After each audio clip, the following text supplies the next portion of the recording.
Este video es presentado por el Sistema Ciencia Garza Educativa de la Universidad Autónoma del Estado de Hidalgo. Para mayor información, visítanos en www.uaeh.edu.mx. Gracias por aprender.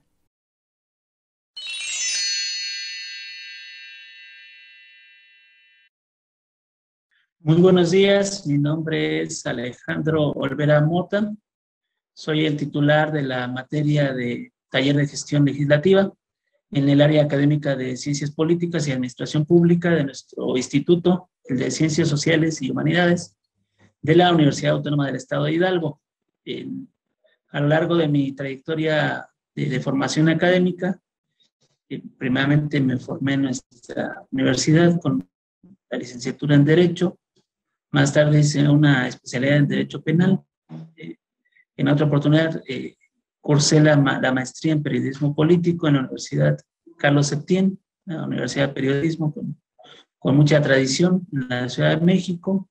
Después hice una nueva maestría en la Universidad del Fútbol y Ciencias del Deporte, una maestría en Alto Rendimiento Deportivo, y cursé una tercera maestría en el ICSU, en Gobierno y Gestión Local. Esa es parte de mi formación. Actualmente soy doctorante en Intervención Educativa en la Universidad Politécnica Pedagógica Nacional, la UPN. Bien, con esos antecedentes de mi formación académica, profesional, es que vamos a ver como parte de los contenidos de Taller de Gestión Legislativa el día de hoy un tema que es fundamental para nuestra formación como estudiantes de Ciencias Políticas. En esta oportunidad vamos a revisar el proceso legislativo. Tenemos aquí la diapositiva, que bueno, más o menos de manera gráfica intenta resumir este proceso que es consustancial a la democracia y desde luego al proceso de creación de leyes y de decretos como parte del sistema democrático en el que México se inscribe. Tenemos una división de poderes entre el Poder Legislativo, que es el encargado, el órgano colegiado que hace las leyes, donde están los diputados, los senadores en el sistema mexicano, y tenemos también el Poder Ejecutivo a nivel federal. Como sabemos, el presidente de nuestro país es quien encabeza y quien es el titular del Poder Ejecutivo. A nivel local tenemos a los gobernadores como titulares del Poder Ejecutivo. En el nivel de gobierno municipal, desde luego, la función ejecutiva la realizan los presidentes municipales. Bien, en este orden de ideas de la división de poderes tenemos un tercer poder, que es el Poder Judicial, que es donde las controversias entre particulares y a veces frente al Estado se dirimen por medio de procesos judiciales, jurídicos, donde se dicta el derecho en función de principios de justicia y desde luego de equidad. Este sistema de división de poderes, el sistema republicano, Poder Legislativo, Poder Judicial y Poder Ejecutivo, le otorga la posibilidad de elaborar las leyes que rigen la vida en sociedad al Poder Legislativo. En el caso del Estado de Hidalgo, el Poder Legislativo se compone por 30 diputados que son electos en 18 distritos electorales. 18 diputados son electos por el principio de mayoría simple, digamos, el que obtiene más votos de entre los candidatos de los partidos políticos postulados para el Congreso o los candidatos independientes, pues es en primera instancia quien ocupa la diputación de ese distrito local. Tenemos entonces 18 distritos locales en el Estado de Hidalgo y tenemos por mayoría relativa 18 diputados electos, uno por cada distrito electoral local.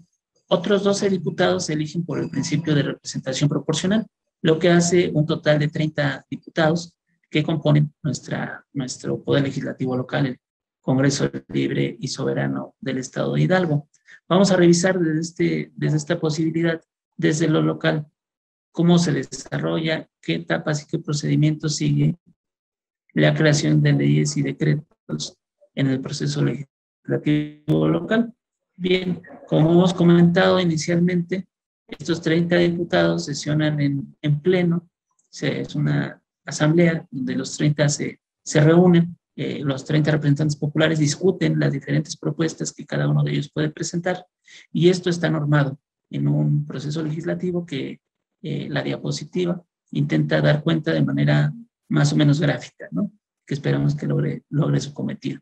Bien, ¿quiénes tienen en el sistema mexicano y en el sistema local el derecho de iniciar proyectos de ley o de decreto que se conviertan en normas generales, obligatorias para la observancia de los ciudadanos del Estado de Hidalgo y que la convivencia pueda ser en términos civilizados, en términos armónicos y desde luego con reglas? La Constitución Política del Estado de Hidalgo señala en su artículo 47 quiénes son las personas y los órganos que tienen la facultad de iniciar leyes o decretos como parte de, siguiendo desde luego este proceso legislativo. De tal manera que el artículo 47 prevé que este derecho de iniciar propuestas, proyectos que se conviertan en leyes o en decretos de observancia obligatoria corresponde en primer lugar al gobernador, al titular del Poder Ejecutivo, quien en uso de su facultad constitucional puede someter al Poder Legislativo estas iniciativas para generar nuevas leyes en diferentes materias que regulen la vida social de la entidad. En segundo lugar, desde luego, los diputados. Los diputados en lo individual, sin importar el método, el principio electivo por el que fueron electos, ya sean de mayoría relativa o de representación proporcional, son iguales en el momento de ejercer la función, independientemente del principio de elección. Cualquiera de los 30 diputados y diputadas puede iniciar proyectos de ley o de decreto como parte del Poder Legislativo. El Tribunal Superior de Justicia también, de acuerdo al artículo 47, puede iniciar en su ramo propuestas y proyectos de ley o de decreto. Los propios ayuntamientos, o cada uno de los 84 ayuntamientos que componen el Estado de Hidalgo, pueden someter a consideración del Poder Legislativo, de nuestros 30 diputados, estos proyectos para hacer nuevas leyes o para generar decretos de orden público. Aquí es importante señalar, la Constitución le da esta facultad de iniciar el proceso legislativo a los ayuntamientos en su conjunto, no a los presidentes municipales. Como decíamos al inicio, el presidente municipal representa al poder ejecutivo del ayuntamiento, pero el ayuntamiento es un órgano colegiado. En cada uno de los 84 municipios, el ayuntamiento de la entidad se compone por un presidente municipal, los síndicos que señale la ley en función del número de población, de habitantes de cada uno de los municipios, y un conjunto de regidores. De tal manera que la facultad de iniciar el proceso legislativo ante el poder, ante la Cámara de Diputados local, corresponde a los ayuntamientos, no al presidente municipal, sino al ayuntamiento en su conjunto como órgano de gobierno de cada uno de los municipios de nuestro estado. De la misma manera, el Procurador General de Justicia de la entidad puede iniciar con propuestas que den la oportunidad a los diputados de iniciar una discusión con todas las normas que señala el proceso legislativo que en esta oportunidad estamos estudiando. De tal manera que el procurador puede también iniciar leyes en nuestra entidad sometidas a la discusión y en su caso aprobación de los diputados locales. Finalmente, de manera novedosa, el artículo 47 de nuestra Constitución Política del Estado de Hidalgo le concede también a los ciudadanos, a los hidalguenses, la posibilidad de iniciar proyectos de ley. Los hidalguenses, en un número más o menos aproximado a los 30,000 ciudadanos inscritos en la lista nominal de electores, podemos someter ante los diputados nuestras propuestas que queremos que se conviertan en ley. Cerca de 30,000 ciudadanos que pertenezcan a la entidad, que cuenten con su credencial de elector vigente, válida, y que formen parte de la lista nominal. La Constitución Política del Estado de Hidalgo señala que esta iniciativa de ley ciudadana deberá presentarse por el 0.13% de ciudadanos hidalguenses inscritos en la lista nominal. La lista nominal se conforma por aquellos ciudadanos que tramitamos ante el Instituto Nacional Electoral, ante el INE por medio del registro electoral, que tramitamos nuestra credencial de elector y la obtuvimos. Es decir, no basta estar en el padrón electoral, que son aquellos ciudadanos que solicitan la credencial para votar, pero que por alguna razón no la obtienen. Quienes formamos parte de la lista nominal somos aquellos hidalguenses que tramitamos y obtuvimos y mantenemos vigente nuestra credencial para votar. en un número equivalente al 0.13% de ciudadanos en lista nominal, estaríamos hablando de un aproximado, como hemos comentado, de cerca de 30,000 hidalguenses que con nuestra firma podemos, por medio de un representante designado de común acuerdo, iniciar ante el Congreso del Estado de Hidalgo una iniciativa que cree una nueva ley, una ley mediante esta figura novedosa de la iniciativa ciudadana. El Congreso deberá verificar que este número aproximado de ciudadanos, de los más de 2.240.000 ciudadanos que componemos la lista nominal, este porcentaje aparezca en la propia lista nominal, haciendo las consultas a los órganos y a los encargados de conformar tanto el padrón como la lista nominal, que es el elemento en el que deben de aparecer este porcentaje de ciudadanos que someten al Congreso una iniciativa con este carácter.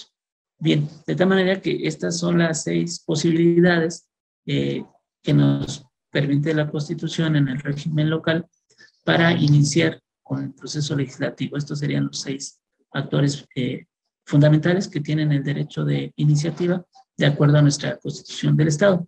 Una vez que ya tenemos este producto, que es un producto por escrito, un documento formal, en donde cualquiera de los facultados para iniciar leyes ante el Congreso da inicio al proceso legislativo en nuestra entidad, lo primero que se hace es presentar el documento, presentar la iniciativa ante el Congreso.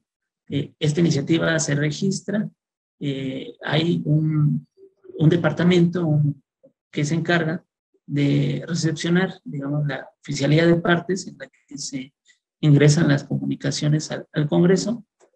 Ahí se recibe el documento, ya sea por parte de, como decíamos, del gobernador, de los diputados, de los propios ayuntamientos o de los ciudadanos que tienen el interés de presentar una iniciativa de ley o de decreto. Se recibe en la oficialía de partes, inmediatamente se le asigna un registro, se da cuenta con algún número de control de la iniciativa que se ha presentado para ser tomada en cuenta dentro de la discusión que los diputados, el debate que los diputados habrán de realizar de acuerdo al procedimiento que hoy nos ocupa.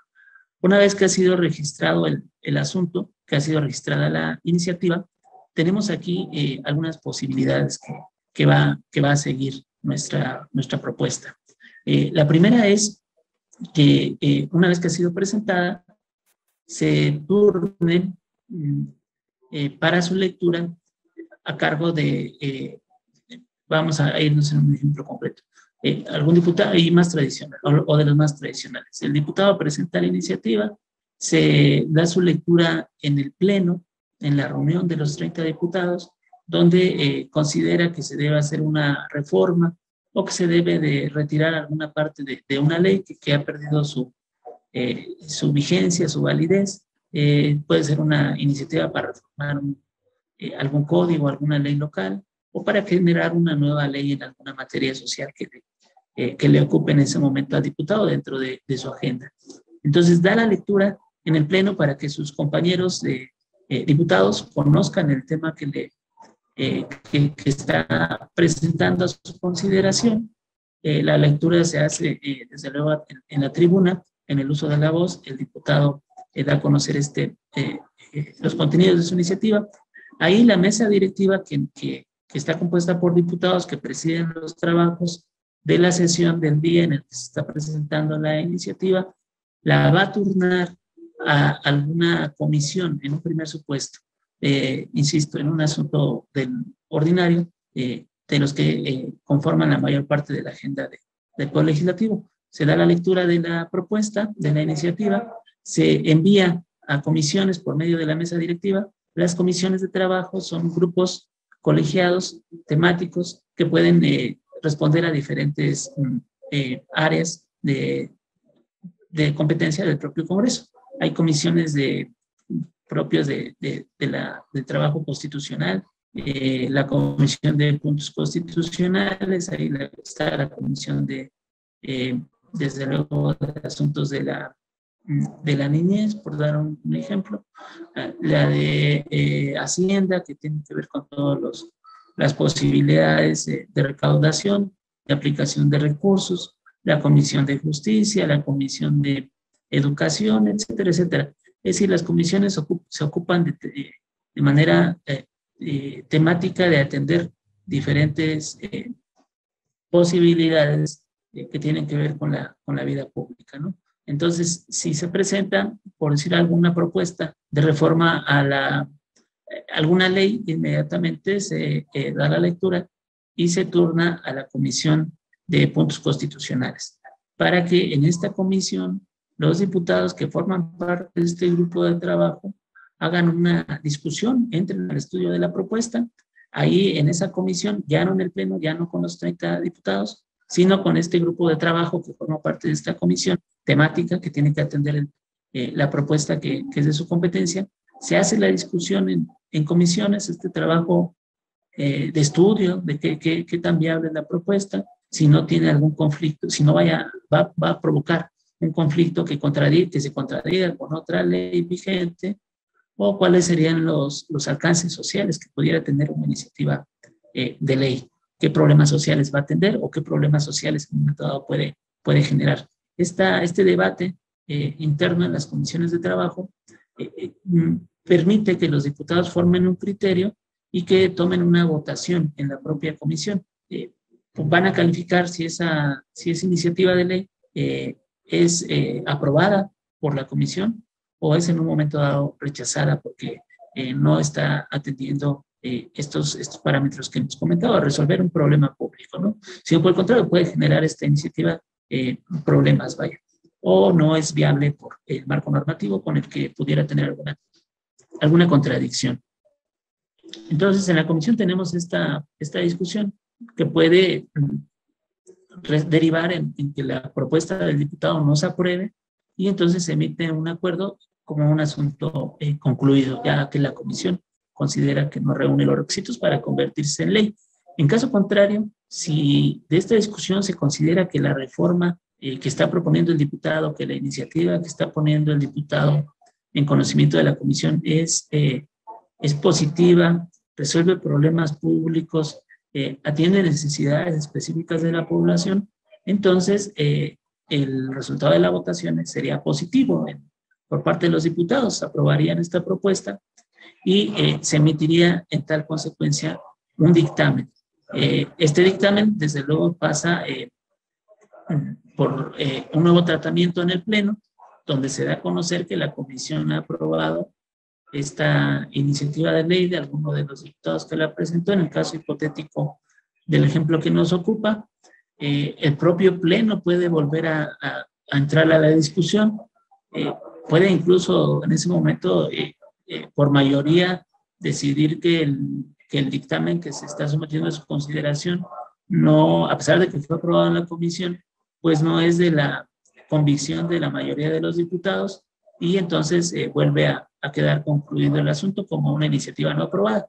Si por el contrario los miembros del Pleno consideran de la misma manera que la comisión que esta iniciativa es viable, que hay que aprobarla y con sus votos los diputados por mayoría deciden que se convierta en ley esta propuesta, pues entonces va a ser aprobada. A partir de ahí, el proceso legislativo nos señala que el Poder Legislativo va a enviar el dictamen aprobado por el Pleno a el titular del Poder Ejecutivo, al gobernador, que en este caso tendría 10 días para hacer alguna posible observación, lo que conocemos como el derecho de veto, decir, bueno, pues aunque el Congreso lo aprobó, considero que esto no es viable y lo regreso al proyecto, a pesar de que está aprobado, para que haga un nuevo estudio, ¿no? Con algunas observaciones que el Poder Ejecutivo, en uso de sus facultades, considere por el que no debe ser aprobado. Si se regresa el proyecto al Congreso, el proyecto de ley, por parte del Ejecutivo, el Congreso podrá, por mayoría calificada en este caso, que serían de 21 integrantes, volver a elaborar un decreto en un sentido o en otro, de aprobar o de desaprobar nuevamente la iniciativa. Bien, ese es el proceso legislativo tradicional como regularmente se desarrolla en la agenda de los propios diputados locales, con estas posibilidades de procedimiento, habría también una posibilidad distinta que señala la propia infografía con la que estamos dando cuenta en esta oportunidad, que es cuando se considera que un asunto es urgente. Entonces, lo mismo se presenta la iniciativa ante los servicios legislativos, se le asigna un número de registro, se da la lectura en el pleno por parte del promovente y por tratarse de extrema urgencia, vamos a obviar el trabajo en comisiones, no se manda a las comisiones, ahí mismo se hace la lectura, se discute y se vota, ¿no? En ese mismo momento. Algún caso de extrema urgencia, por ejemplo, si hubiera alguna catástrofe natural, ¿no? O alguna cuestión que tengamos que acelerar el proceso de discusión, de votación, y que se pueda atender de manera urgente, como el nombre indica, ¿no? En esta forma de proceder de los diputados dentro del propio procedimiento para tratar temas de extrema urgencia, ¿no? Es decir, se presenta, se lee la propuesta, se discute, habrá oradores de los 30 diputados que componen el Poder Legislativo, a favor o en contra. Hay un cuerpo de asesores que regularmente les está apoyando de manera técnica en algunos asuntos que requieren conocimiento técnico profundo. Para ello, la Cámara de Diputados cuenta con asesores. Los propios diputados tienen un cuerpo de asesores que les respalda y les ilustra para que puedan emitir un voto razonado, con conocimiento de las causas, de las consecuencias, de votar en un sentido o en otro, ¿no? Y lo mismo en este caso de extrema urgencia, se aprueba o se desaprueba, se manda al Poder Ejecutivo, y en estos 10 días que yo comentaba, el Poder Ejecutivo, si no tiene observaciones, si no ejerce su facultad de veto, pues lo que hace en ambos casos de urgencia o de procedimiento ordinario es mandar a publicar en el periódico oficial del Estado de Hidalgo el contenido de este nuevo decreto o de esta nueva ley que habrá de ser de carácter general para todos los hidalguenses. Pues únicamente hemos dado cuenta de cómo se desarrolla el proceso legislativo de manera muy sintética, de manera muy rápida, como corresponde al formato, pero bueno, la infografía desde luego se queda, ¿no? Como para una reflexión más profunda y con mayores posibilidades de tiempo. De mi parte sería todo. Muchísimas gracias.